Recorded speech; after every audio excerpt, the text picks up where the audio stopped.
Hey everybody, Will here from Downtime Activities, back with another video in our ongoing character series, just to kind of help give a little more depth to characters and help give some role-playing guides if your characters are being made for the tabletop. For those who didn't see the first part in this series, this was originally going to be the third video in my ongoing writing series, but when Erickson and I started talking about it a little bit, we realized that there was kind of too much to unpack in just one video. So we split it off into its own series so that each of these concepts could get a little bit more time in the sun and we could go into them in a little bit more depth. The first video was about just an introduction to the whole series and some kind of basics of character creation, and this video today is going to be about flaws and ideals. So let's go ahead and get into it. For those of you out there interested in making better tabletop RPG characters, the concepts covered in this video are one of the most important things to make roleplay driven characters. Flaws and ideals will drive almost every decision your character makes. It will get them into trouble, sometimes get them out of it, and ultimately serve to drive not just the events of single sessions, but of entire campaigns. In an RPG, your character is a line of stats and abilities, and in writing, your character is largely a description and the skills you've decided they have. But flaws and ideals add depth and variance, and take a cardboard cutout and turn it into a living, breathing person. I mentioned in the previous video that characters need to be consistent. Good flaws and ideals bake this consistency into the character, because more than anything else, these are going to be the guides of the character. What exactly do I mean by flaws and ideals? Obviously there's a lot of variety here, and I'll go into some other examples a little later. Essentially, flaws are anything wrong with the character, or anything that acts to hinder them, while ideals are anything the character holds sacred, things the character will not betray or break, and include philosophies and worldviews. We'll talk about each in a little more detail before coming back around to the concept as a whole. Flaws are anything that hinder the character, but are not always bad by themselves. Many characters will have a list of flaws that are generally considered good things, or are simply basic personality traits taken to a dangerous extreme. Flaws are anything that cause trouble for the character and hold them back in some way, whether they're inherently good, neutral, or bad. In Devils of the West, our Deadlands-esque Savage Worlds campaign, Professor Bogus's complete inability to accept the supernatural, in a campaign where we are constantly fighting the supernatural directly, is a flaw.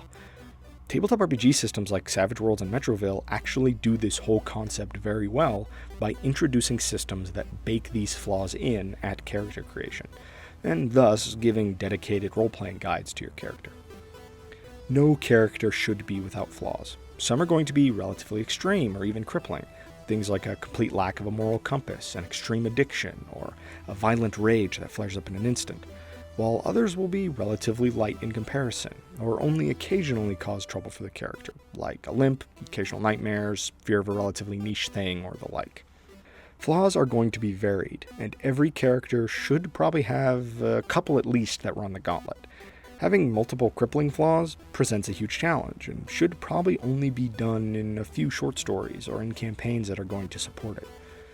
On the other side of things, a character only having minor flaws that are easily overcome, or defaulting into the classic interview question thing where it's just, I work too hard, or my biggest flaw is that I just care too much, are going to make the character feel flat unless you're putting the effort in to make those few minor flaws shine. These aren't bad flaws, in truth, especially if you actually go so far as to make them a true flaw of the character. In a fantasy, sci-fi, or post-apocalyptic world, a character that truly cares too much is going to get themselves into a lot of trouble, and it's an easy way for you as the author, or for your game master, to get that character involved in elements of the main story. I like to say at our table when I'm making a character that you know you've made a good character when everything you've written down for personality traits also gets written down in flaws. Obviously, not every character is going to be this way, and shouldn't, but it does help to reinforce the idea. Flaws should be a strong part of the character, because flaws are one of the chief guides to the decisions your character is going to make, and one of the chief ways that will determine how the story will interact with the character. Are they advancing through the story because of their flaws, or in spite of them? Ideals are very similar in the sense that they're a strong driving force behind your character's decision-making. Ideals should be the things your character holds sacred, the hills they will choose to die on, beliefs and worldviews, and the like. One character might strongly believe that pleasure is the greatest pursuit, while another believes in doing the right thing, or money, or loyalty to a pack or clan. One character might have an oath of pacifism, while another believes in violent vigilantism as a form of protecting the greater good. The term ideals tends to bring positive things to mind, but don't look at it in these terms. All characters, good or evil, have ideals of some sort. An ideal isn't just a line that they won't cross, though this is the case for many characters. Even your villains should have ideals and beliefs, because this is what makes them more than just a cardboard cutout. Villains with strong beliefs are the best villains, and villains that are just as complex and varied as the protagonists are going to make for better stories in most cases. Does the villain have a totally justifiable reason for what they're doing? Are there lines that even the villain won't cross? Are there some things that the main characters and the villain actually agree on?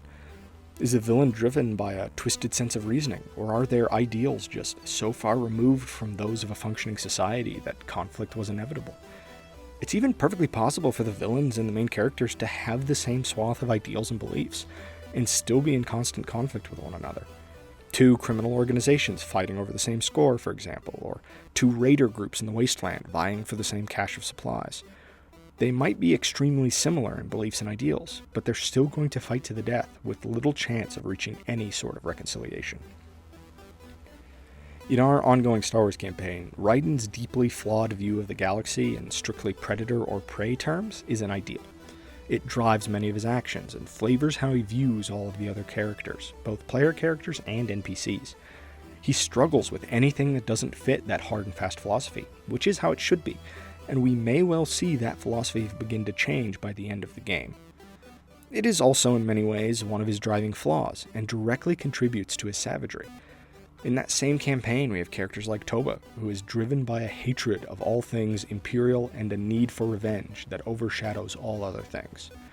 Or NPCs like Zadra, who is struggling to maintain the Force as a driving ideal while balancing it with his own violence and inability to be a teacher, and his fear that one of his charges will inevitably give in to the dark side. This ideal, and the fear associated with it, pairs in an interesting way with Raiden's savagery and his predator-prey view.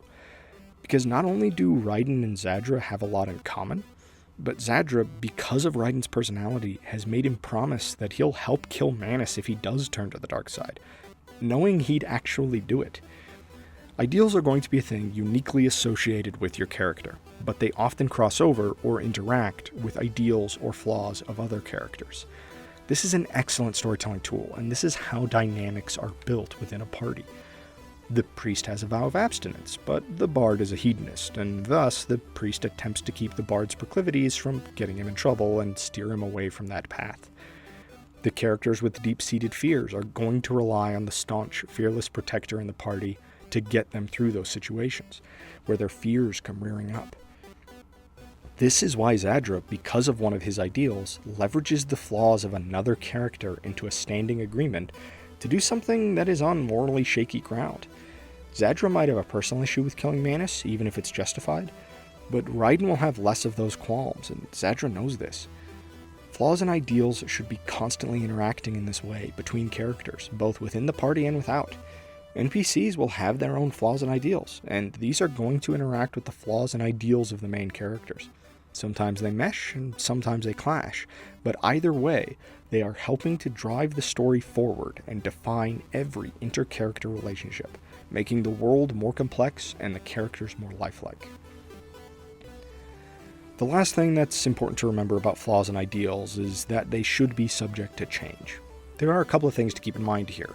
Changes should be driven by dramatic story moments, and shouldn't just happen for no reason. Instant dramatic change is fine, if the events of the story support that switch, but most of the time, slow and steady transformation is going to be the way to go.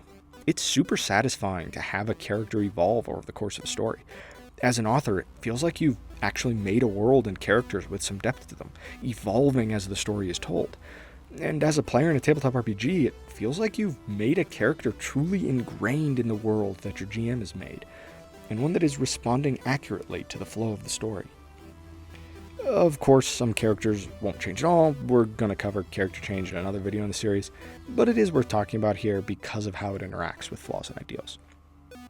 Some flaws aren't really allowed to change, unless magic or advanced technology is involved. Ed's missing eye in our Devils of the West game is an example of this. It's something holding her back, giving her a specific, in this case statistical, hindrance, but it's not something that I can decide changes as she evolves and grows. It's something she has to deal with for the entire campaign, and it's going to flavor elements of her character as long as she's in a story.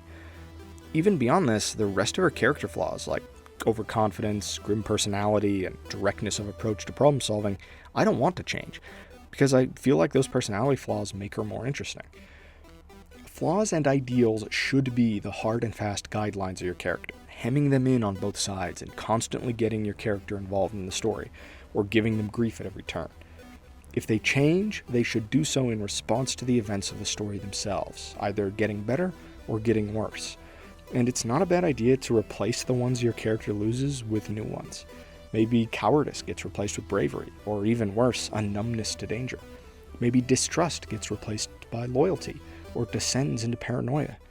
Maybe a death wish or bloodlust gets replaced by pacifism. Perhaps your character is trying hard to change, but is constantly falling back into old habits. Your options here are nearly endless. It's just important to remember that if your flaws and ideals change at all, they should do so as influenced by the events of the story. And at their heart, flaws and ideals make for more interesting characters, and should always be present, so that when one is removed or lost, it should probably be replaced by something else. It is a good idea, however, to not overload a character with ideals or flaws. There should be room for them to develop new ones, and having to write or play a character that has 100 flaws and ideals is going to be extremely difficult. Flaws and ideals are the backbone of a character, and serve as a solid writing guide, as well as a good role-playing guide if the character is made for a tabletop game. If the system you're using has these types of things baked in, so much the better. Take advantage of them. But if it doesn't, you should take some time to decide what your character's core flaws and weaknesses are, and what their strongest ideals and philosophies are. Well, that was the second part of our ongoing character series. I really hope it helped out and that there was some decent advice in there. Flaws and ideals really are the backbone of a good character, and they're going to contribute the most to at least the sort of moment-to-moment RP in most of your sessions. They're really what add the most depth, and they're sort of the quickest way to add a lot of depth to your characters. Next time, we're going to go over whether or not your character is unguided or is chasing a goal. Not necessarily whether or not they're goals-oriented, but just, ways to do sort of freewheeling characters right, and ways to do very focused and guided characters, as well as ways that those tend to go wrong. In the meantime, go forth, slay dragons, sling spells, roll dice, and enjoy your downtime activities.